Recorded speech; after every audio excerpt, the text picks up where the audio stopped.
On va essayer de faire le dernier passage du Télim, même si, voilà, je sais, je ne peux pas dire que... Mais on va essayer de... Voilà, de... Alors, comme on a dit, on a redit ce Mizmor qui est très particulier, puisque c'est une Shira. Et une Shira, comme ils disent les Mefarshim, on vient de passer la sortie d'Égypte, où le Aziashir a été récité seulement une fois que la sortie était complète. On n'a pas chanté à la sortie immédiatement. On a chanté seulement une fois, où les ennemis ont été complètement exterminés, où il y a plus de résidus et de craintes, même pas lointaines, qu'il y ait une certaine, qui nous rattrape ou qu'ils aient une emprise sur nous d'une manière ou d'une autre. Et à ce moment-là, Aziashir Moshe, c'est à ce moment-là que nous avons chanté. Et là aussi, les Mefarshim disent que David Ameler, ce chant-là, il a récité à la fin de Beyom Itzil Hashem.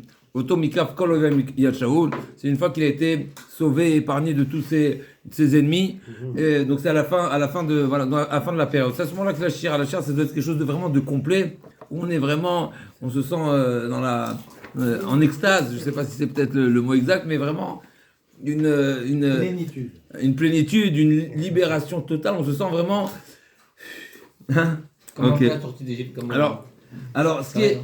bien sûr, oui, Razak. On a dit... On est bien là. Oui, Razak, mais quand on a dit la sortie d'Égypte, on voit qu'ils n'ont pas chanté juste à la sortie. C'est seulement une fois de la traversée la mer Rouge. L'ennemi n'est plus là. Non seulement il n'est pas resté en Égypte, il n'existe plus. On l'a dépouillé, il est mort. On a vu, chacun a pu retrouver son Égyptien qui l'a fait souffrir et de quelle manière il en est mort, n'est-ce pas? Il a été rejeté à la mer, des cadeaux extraordinaires, n'est-ce pas? D'être assuré que ça y est. À Mavdi et Favdalot, ceux qui ont passé la guerre et n'est-ce pas, ils avaient du mal à voir les SS et les capots et tous les, n'est-ce pas, ceux qui leur ont fait du mal, c'est quelque chose de très dur. On a du mal à soutenir le gars. Donc, imaginons qu'est-ce qu'on pourra ressentir et qu'est-ce que le bon Dieu va nous faire vivre et voir le jour où Akjboch a promis qu'il fera justice à tout le monde. Et donc, les rois qui mettent c'était Eret Mitzrayim Aren une flaote, c'est à l'image. Toujours, je dis, j'ai du mal à comprendre cette idée. Des fois, on se dit, mais on ne souhaite même pas les revoir. N'est-ce pas? C'est ce que le bon Dieu nous a dit. Il dit, tu ne les reverras pas. L'Otosifun Nirotamod Adolam, c'est marqué dans le passage. On ne les reverra pas. Des fois, on se dit, mais qu'anirait que si le bon Dieu a décidé différemment, c'est-à-dire qu'il souhaite de nous faire voir la justice, c'est que peut-être justement, tant qu'on ne voit pas réellement la justice et qu'on la comprend pas et qu'on ne la vit pas, qu'on la ressent pas, eh ben on n'arrive pas à ce niveau-là de Emouna Gmoura, comme c'est marqué, la croyance complète, Va'aminu B'Shem Moshe Avdo, qui a été dit à nouveau seulement à ce moment-là, au moment de Kirat Souf. Pas avant, c'est-à-dire que même avant, il y avait la Emouna, mais elle n'était pas totale. Donc finalement, tant qu'il n'y a pas de justice, ça c'est pas moi qui dis, c'est marqué dans les textes, c'est seulement grâce à la justice qu'il y a la crainte, et seulement par la crainte qu'il y a la réelle croyance, n'est-ce pas? Va yireu Hashem, vayar Israël tayad dagelo Hashem, va yireu.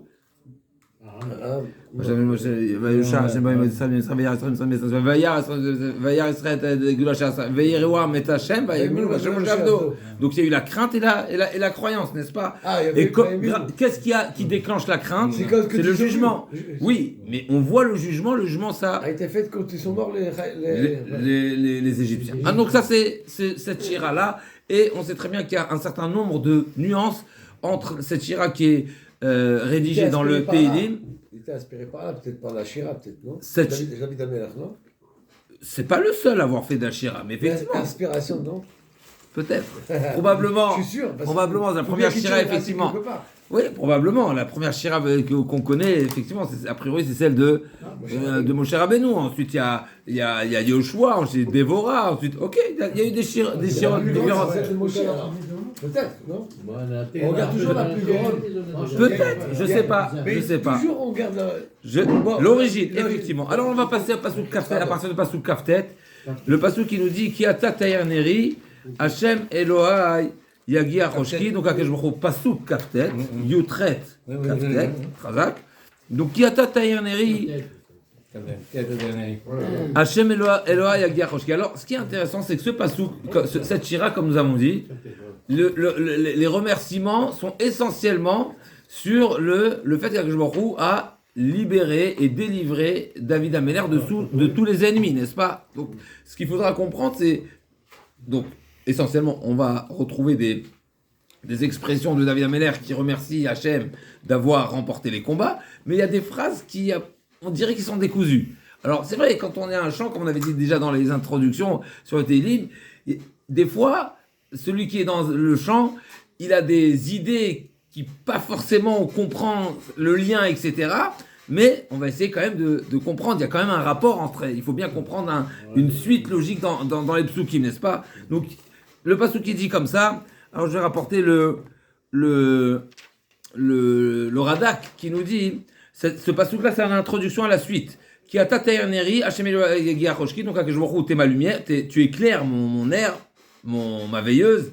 Hachem Eloah Yagia Choshki, donc c'est là aussi pareil. Noga, n'est-ce pas? Noga, c'est aussi un éclairage. Et tu veux écouter le Midrash? Le Midrash, il dit que David Améler, il a fait allusion à un certain combat qui a duré 2 nuits et un jour. Comme ça, il ramène le Midrash, le Radak ramène le Midrash sur Tov, quand il a conquis, c'était pour la conquête de Tzion, de Yerushalayim a priori, il y a eu une... Donc, Al-Kibush Tzion Nemar Pasuk Ziv, Pasuk Shema Mizal Milchet Amalek. Donc, il y avait deux, ça fait allusion à 2 combats. Et le Midrash détaille qu'il y a eu une grande troupe de Amalek qui est venu contre David, et David Améler a combattu pendant 2 nuits et 1 jour. Mais pendant la nuit, on ne combat pas normalement. On n'a pas les moyens, on n'a pas d'éclairage, n'est-ce pas? Aujourd'hui, ils utilisent, n'est-ce pas, la nuit. La nuit aujourd'hui, c'est une arme, n'est-ce pas, qui perd. Voilà, c'est l'arme surprise. Mais parce qu'on a les moyens. Mais à l'époque, on sait très bien que le Chazak Baruch, on sait très bien. Alors d'où on sait que la nuit on fait pas la guerre? Parce que le Navi nous raconte, n'est-ce pas, que le Malach, la Gemara nous raconte que le Malach est venu reprocher Yehoshua de ne pas étudier la Torah la nuit. Wow. Il a dit toute la journée, vous étiez dispensé, vous faisiez la guerre. Ouais. Mais maintenant, c'est la nuit. La nuit, on fait pas la guerre. Donc la nuit, va étudier la Torah.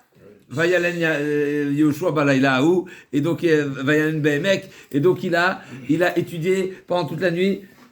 Il a étudié parce qu'on n'est pas dispensé. Donc, on voit, la nuit, on fait pas le combat. David Améler, il a combattu 2 nuits et 1 jour. On nous rappelle ça, on dirait le Korban Shlamim, n'est-ce pas? 2 jours et 1 nuit. Ok. Et là, David Améler dit, et qui m'a éclairé? C'était où mes infrarouges? C'était qui? Qui a Ta'er Neri Hachem Eloah Yagia Choshki. Sur ça, David Améler dit, le Midrash lui dit, il y avait comme des éclairs qui étaient à l'avantage de David Améler, qui lui permettaient de mener le combat et ça lui éclairait la route qu'il fallait poursuivre pour attaquer l'ennemi. Mais Vadaï, c'est marqué dans le pasuk, Vayakem David, mais un Neshef, Vadaïrev le Machoratam. Donc on apprend ce pasuk justement qu'il y avait 2 jours. Donc c'est l'introduction qui Bechar Utzgedoud, et là il poursuit Bechar Utzgedoud. C'est littéralement, c'est en toi, avec toi, que Arutz Gedoud, que j'ai la capacité de faire fuir les troupes, ou Beloai, et avec mon Dieu, donc, Adaleg, n'est-ce pas? Medaleg Aleharim, c'est quoi Medaleg? C'est enjamber, c'est sauter, c'est avoir les capacités de passer. Chour, c'est quoi Chour? Les murailles. Écoutez ce que le Midrash dit à ce sujet-là. David Améler, il a fait une proposition. Il a dit, celui qui va combattre, comme ça il joue le Midrash, Beshachalach David, El Yevus, la Sotimem Milchama, Itri David Amar, Kol Make Yevusi Barishona, Yele Rosh Vessar. Tout celui qui sera le premier à attaquer les Yevusi, c'est lui qui sera nommé, désigné. C'est qui le premier? Mibarosh, Yoav. Vous savez ce qu'il a fait Yoav? Écoutez ce qui est marqué, j'inventerai un, tout est marqué dans les textes. Masa Yoav, Halach Vevi Berosh Echad. Il a pris un sapin, qu'on appelle ça, un beroche, un chêne. L'Algoma dit que le cèdre, il a plusieurs noms, il a 10 noms. Adas Berosh Tidhar, n'est-ce pas? Il a plusieurs noms, 10 noms. Vekava Betzad Achoma, il a mis au pied de la montagne, Vekafaf Rocha, Vayarach Vachas David, Vekafat Suad Varosh David, Nitla Babrosh.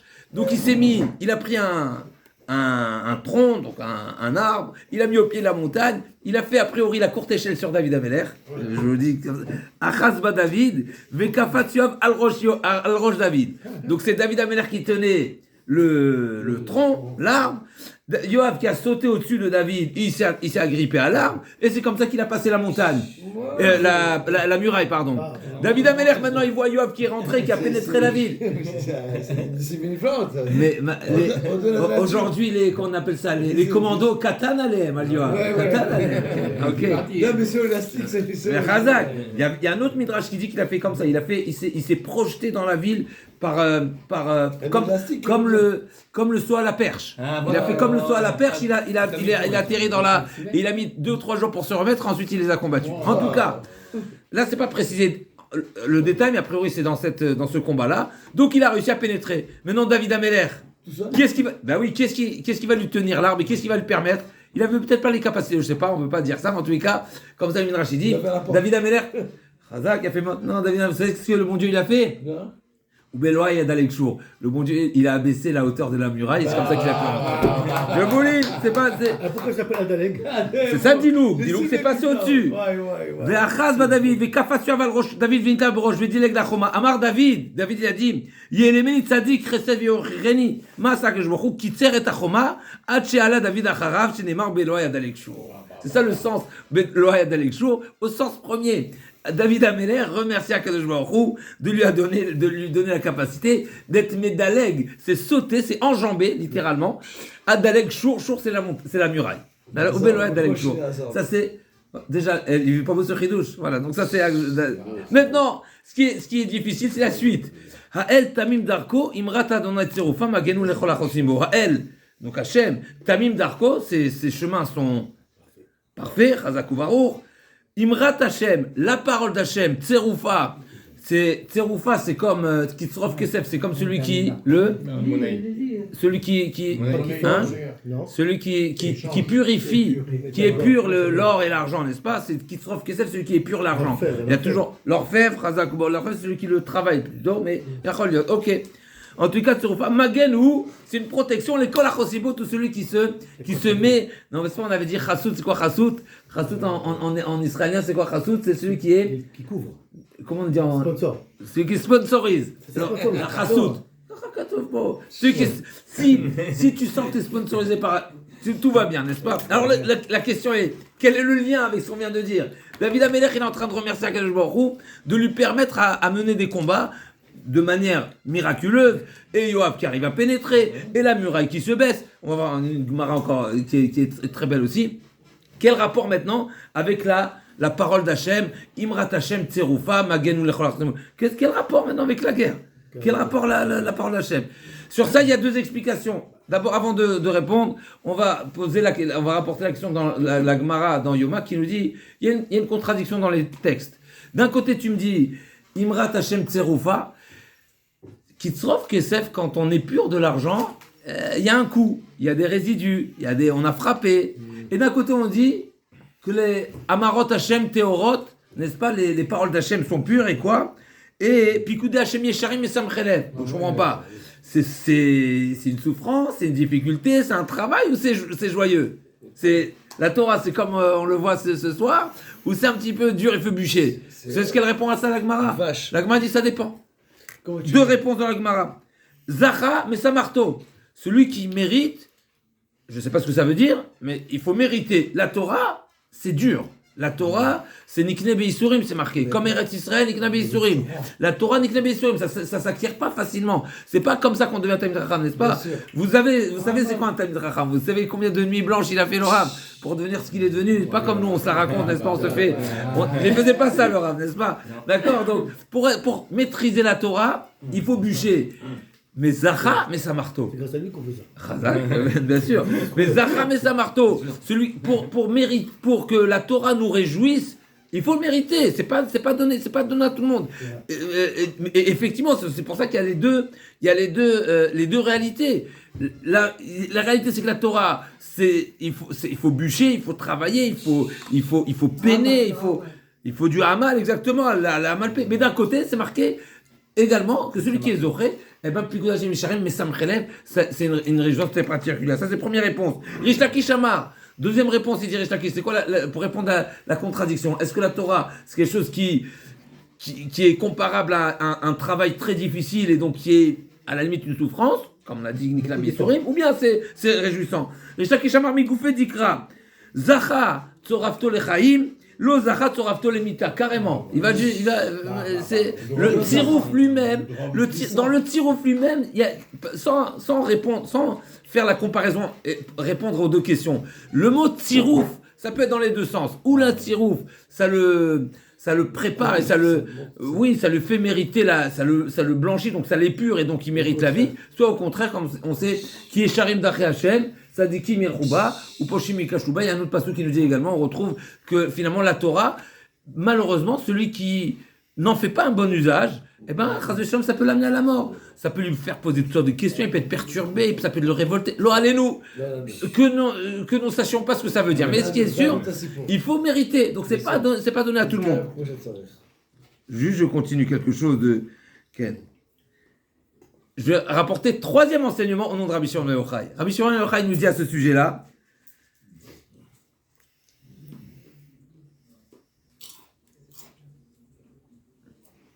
Mechilta de Rabbi Shimon ben Yochai dit comme ça. Vaya la shano ke'eshen akivshan. C'est marqué que makivshan. Vaya la shano ke'eshen akivshan. Où c'est marqué ça? N'est-ce pas? C'est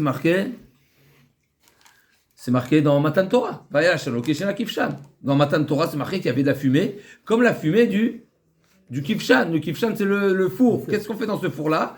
Le four, on va saisir quand on crée un tonneau.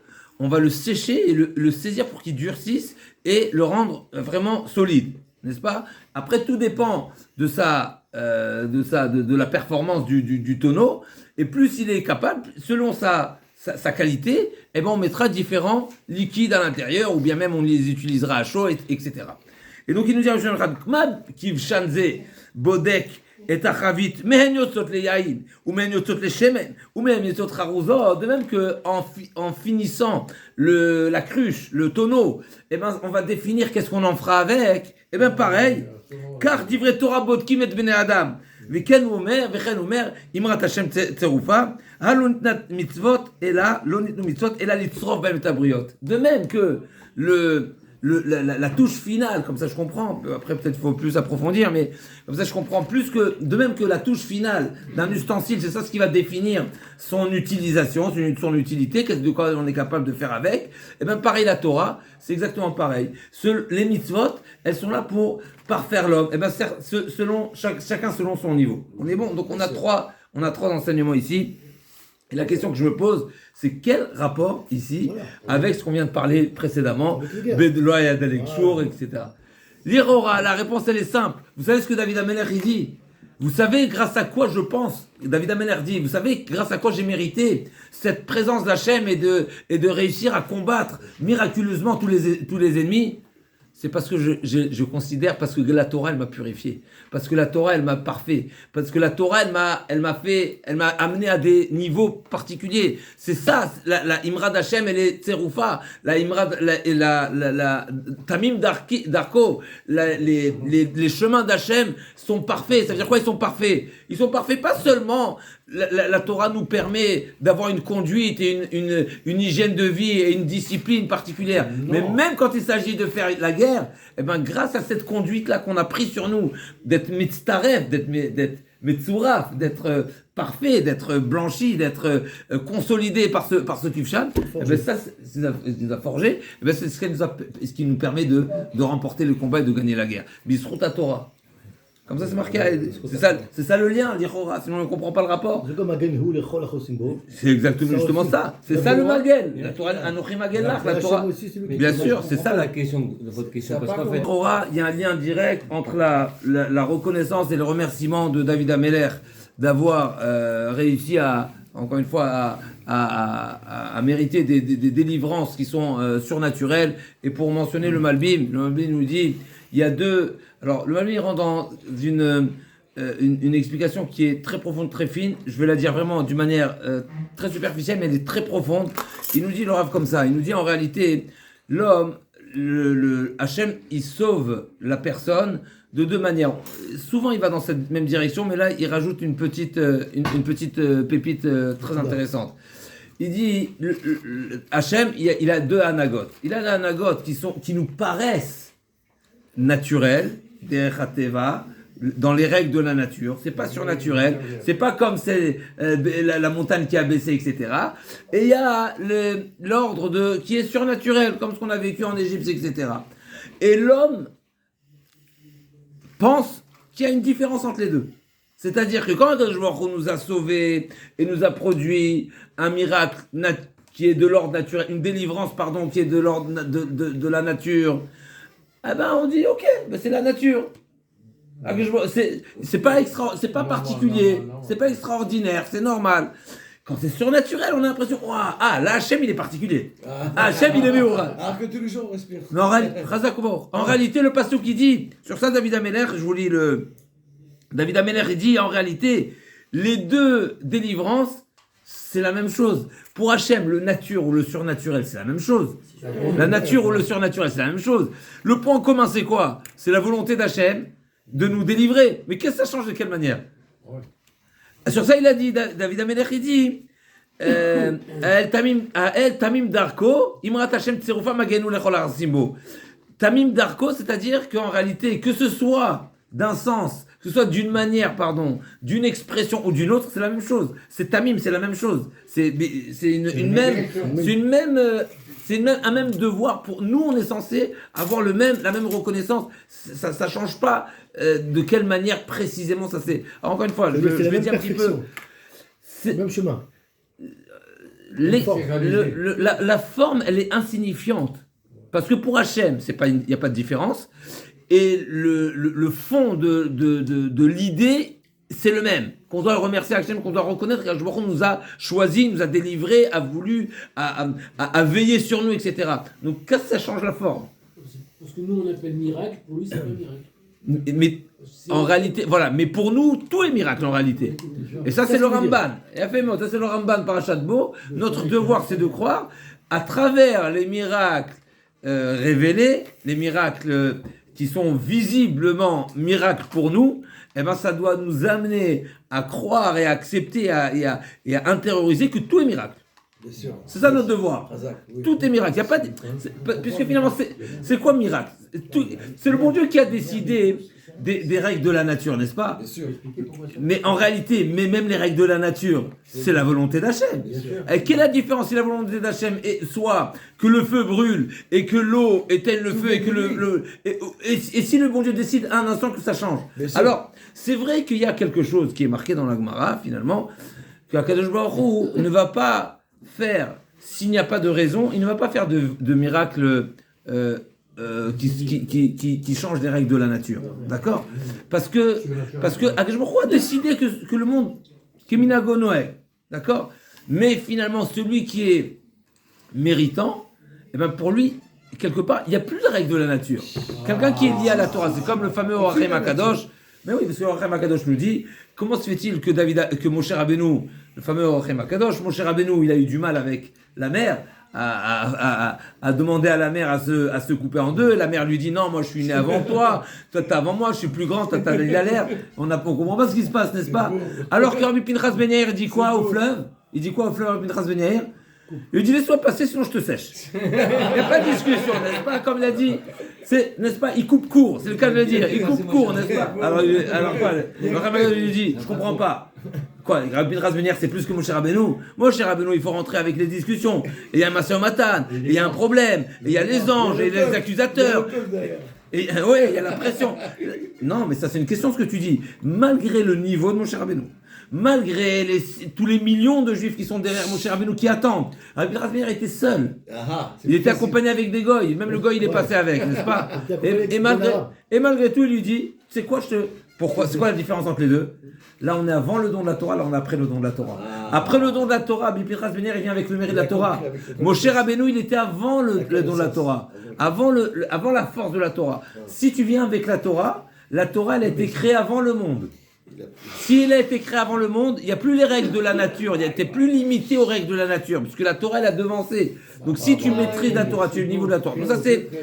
Je vais vous juste rappeler une Gemara intéressante sur la suite du la suite du Mizmor, qui mi Elohim balad Hashem, mi Yusur Zulat Elohenu. Donc mi Elohim balad Hashem, qui est-ce qui est une divinité à part Hashem, Mitsur Zulat Elohenu. La Gemara a dit, alors c'est pas ramené ici, je sais pas pourquoi ils ont pas ramené cette Gemara, mais la Gemara a dit, Altikre Tsur Ela Tsayar.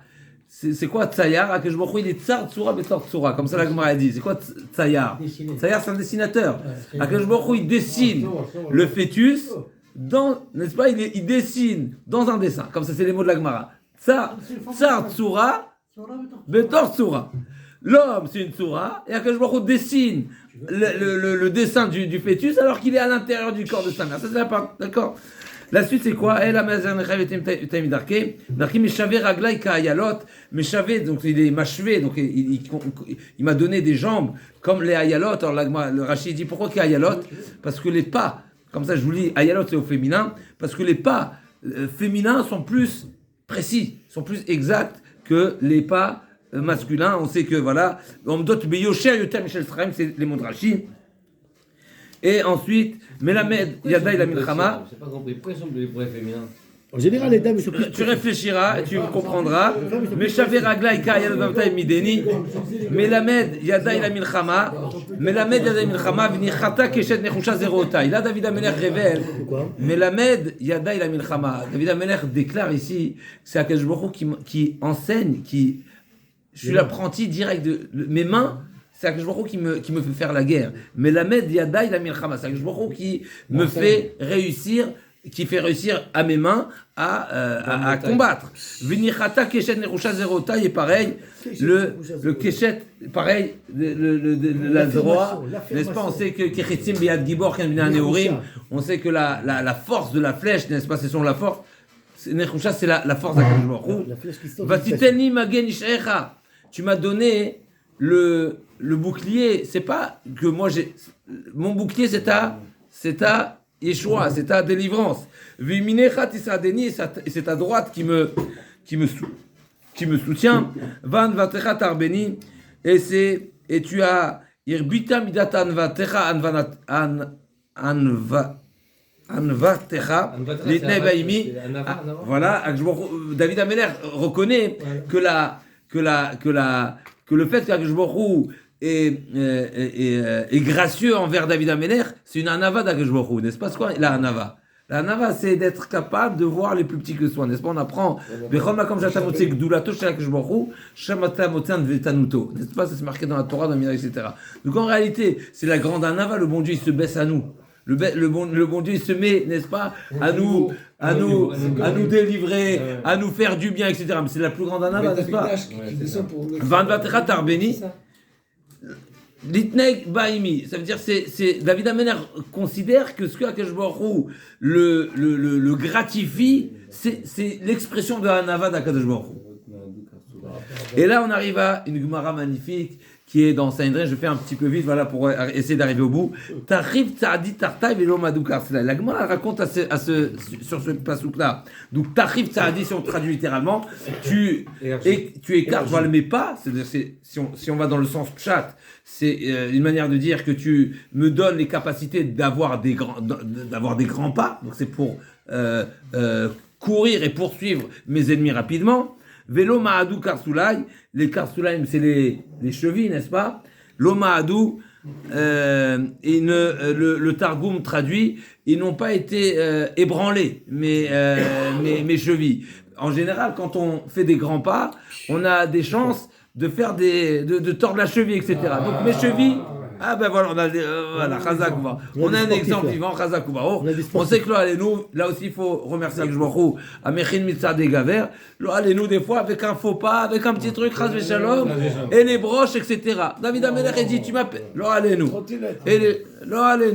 David Amelech, il dit, non seulement tu me permets d'avoir, tu me facilites, tu facilites mes pas, mais en plus de ça, l'Omadou Garsoulay. La Gemara raconte à ce sujet-là une histoire.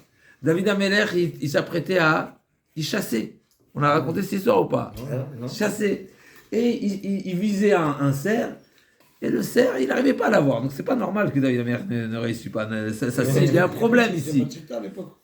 C'est pourquoi.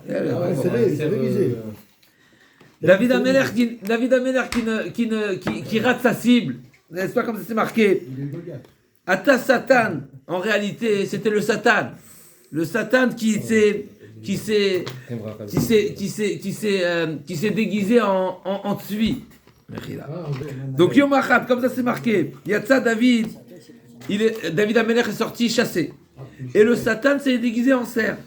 Et donc, vas-y David Améler, joue avec le Satan maintenant. Donc David Améler, le Satan c'était quoi? Alors la Gemara elle raconte, ça c'est la suite d'histoire de quoi?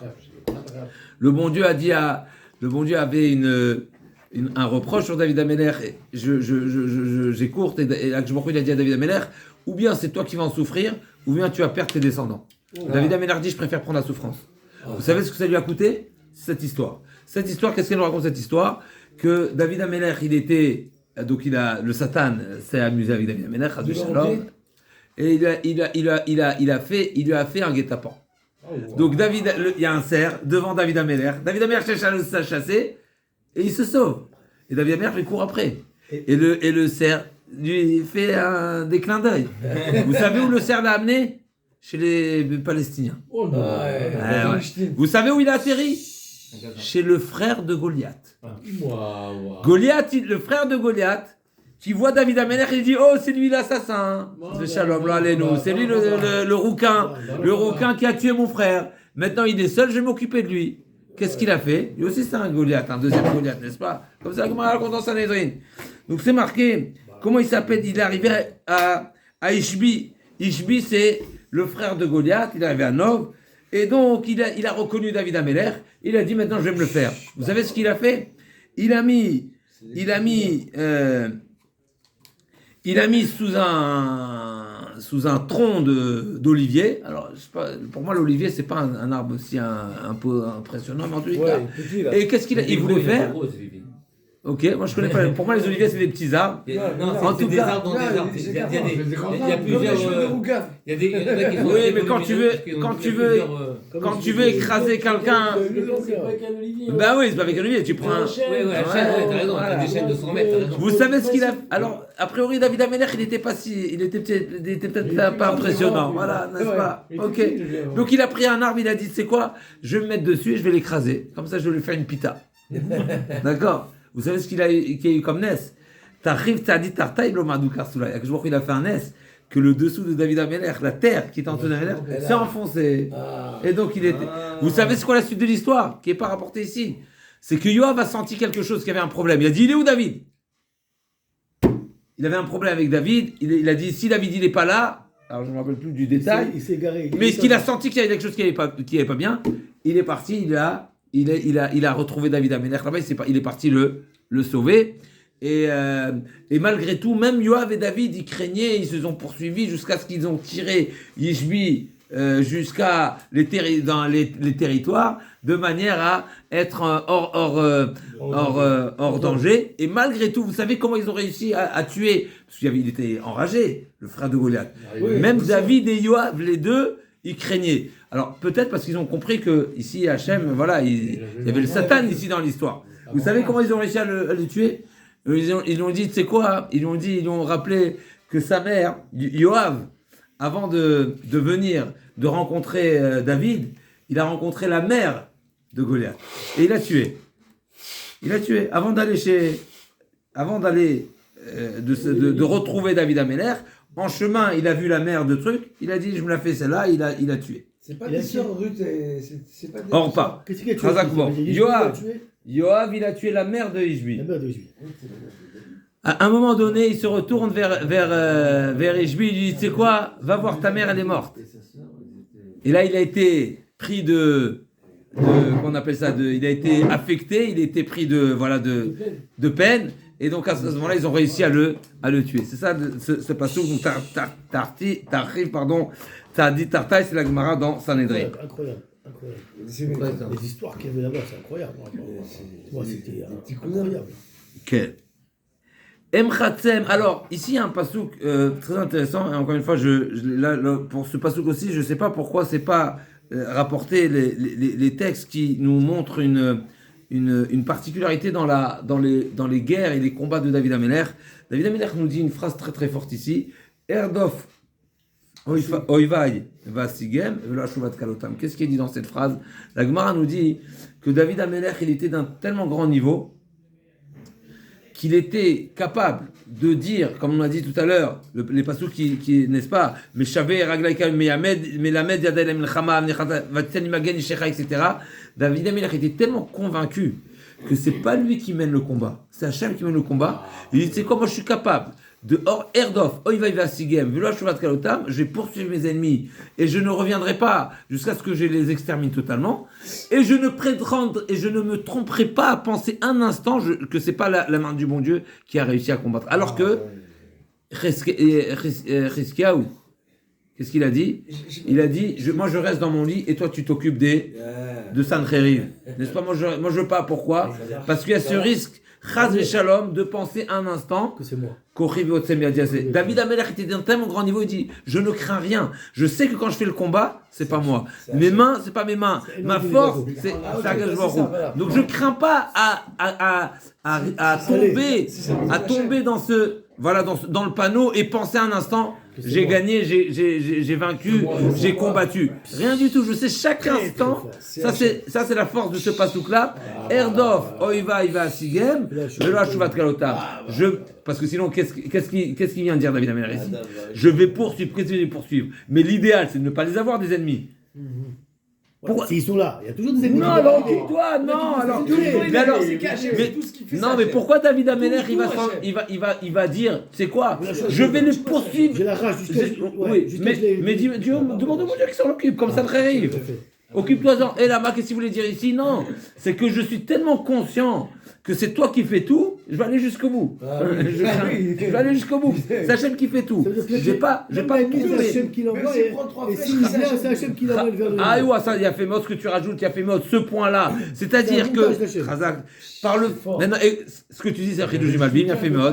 Le fait que Hachem envoie l'ennemi et qu'il soit combattu de cette manière, c'est une manière de montrer qu'Hachem montre que tu as confiance en moi, David Ameler. Que Hachem a confiance en David Ameler à tel point que tu me donnes d'être le bâton qui va les frapper. Parce que si tu n'avais pas confiance en moi, eh ben, tu m'aurais dit, c'est quoi, laisse-moi, je m'en occupe. On est bon ou pas? C'est le mot du Malbim. Très fort. Mechila, si je ne me trompe pas. Ça veut dire que même la puissance, quand il dit Velo Ashuvat Kalotam, je vous lis les mots du Malbim. Merov Anvatecha. Écoutez la puissance de David Ameler. Le mot du Malbim. Oui, bien sûr. David Ameler nous fait réaliser la puissance d'Hachem. C'est sur le pasouk, Anvatecha Tarbeni, c'est la Hanava d'Akadosh Baruch Hu. Alors nous on a dit tout à l'heure Anvatecha Tarbeni au sens simple, la Akadosh Baruch Hu qui s'occupe comme ça c'est marqué, des démunis, des Yitomim, des Almanot, c'est ça la Hanava d'Akadosh Baruch Hu. Kol makom shatamotze gdulato shakadosh Baruch Hu, atamotze vetanuto, c'est pourquoi où on trouve ça? Il faut que je retrouve la Gemara, mais la Gemara dit parce que vesamich le Ose Mishpat Yatom Ve'almana, si je ne me trompe pas. Ve'oev Ger la tête le lechem ve'simla, si je ne me trompe pas, c'est la base de la suite du pasuk, la Gemara les Doreshet, Smuchin, etc. Donc on voit qu'Akadosh Baruch Hu, le fait qu'il se préoccupe des plus démunis, c'est ça la Nava d'Akadosh Baruch Hu. Ici il nous dit le Malbim un chidouche terrible. Je vous lis dans les mots. Mais Rov Advatecha Encha rotse leyachas anitzachon lecha shata nitzachta. T'as pas envie, quand il y a un S comme la sortie d'Égypte, ou comme Sancheriv, ou Akadosh Baruch Hu, il les a tous mis à plat la nuit. Mais tout le monde sait, c'est Hachem qui a combattu. Bien sûr. On est bon. Donc tout le monde reconnaît. C'est quoi l'étendard? Hachem ou Elohim, Hachem Ishmilchama. Mais quand c'est David Ameler qui fait le combat, qu'est-ce que nous, humains, nous pensons? C'est David. Ouais, c'est ça la Nava d'Akadosh Baruch Hu. Akadosh Baruch Hu dit, je laisse croire que c'est David Ameler qui a combattu. On est bon ou pas? Oui. La Nava d'Akadosh Baruch Hu, c'est de laisser croire que c'est David Ameler qui a... Donc David Ameler dit, merci Hachem, que par ta Nava, tu laisses croire que c'est le combat et que la victoire a été remportée par David Ameler. Comme si que tu m'as attribué les honneurs de la victoire. On est bon ou pas? Je vous lis. Vatagdil oti litlot et anitzachon bi. Tu m'as grandi, littéralement, en faisant croire, ou en donnant l'impression que la victoire, elle me revient à moi, David Amelech. Ou mitzadze shetirtze liaches et anitzachon elai. Parce que justement, et donc pour revenir, c'est exactement ce que tu as dit. Tu as dit, le bon Dieu, il a présenté tout ce scénario-là pour m'offrir ces titres de victoire. N'est-ce pas comme c'est marqué quand David Amelech il a abattu Goliath, qu'est-ce qu'il disait? Shaoul Baalafad, David Beribotav. Shaoul, il avait les capacités de combattre des milliers, et David Amelech des dizaines de milliers, des myriades, des dizaines de milliers. Et donc c'est David Amelech, il a mérité ce titre de combattant qui remporte des victoires. Et ça, David Amelech dit, c'est ça la Navada Gashbaru, de m'attribuer ces honneurs-là. Mais celle d'Akadosh. Je pense que les deux rejoignent. David Amelech dit à Hachem, c'est de la Hanava, ce que tu fais, de m'attribuer les honneurs de la victoire. Mais en réalité, et pourquoi Hachem il lui a attribué les honneurs de la victoire? Parce qu'il est Hanav. Vela Hanavim itenchen. S'il est Hanav, eh ben il mérite cette grâce-là. En réalité, c'est... Chacun est grandi. Hein? Et Chazak, et chacun a grandi. On voit la grandeur d'Hachem, on voit la grandeur de David Amelech. Chazak. Emchatzen, c'est vraiment les écraser. Vélo yochloukou, ils ne pourront plus se lever. Ils plouent à Chadragla, ils seront à mes pieds. Et là aussi, on retrouve un point, une lettre qui différencie entre le Mizmor et dans le Navi. Dans le Mizmor, c'est marqué Vate Azereni. Vate Azereni avec Aleph. Alors que dans la Haftara, dans le Navi, c'est marqué Vatazreni, sans Aleph. C'est quoi ce Aleph? Ça fait allusion justement à le Aleph, c'est Akadosh Baruch Hu, qui a choisi, David Amelech reconnaît et remercie Akadosh Baruch Hu de l'avoir choisi. Ce que ça veut dire quoi il a choisi? Il a choisi justement de le faire naître et de choisir la tipa, comme c'est marqué dans les mots, c'est pas moi, c'est les mots. Ataziritani, Birarta et Tipa, chez Umena Nutsarti. Comme c'est marqué, Bilam il a dit, n'est-ce pas? Comment il a dit Bilam Umispar et Drova Israël, c'est marqué. Umispar et Drova Israël, Akadosh Baruch Hu, il compte les accouplements qui vont permettre à donner naissance, et à ce moment-là, Akadosh Baruch Hu choisit le top du top pour faire naître justement et faire mériter comme David Amelech, il reconnaît si j'ai ces qualités-là, c'est que tu m'as choisi dès la naissance déjà. Donc c'est ça ce petit Aleph qui change. Quel travail on a à faire? Pardon? Quel travail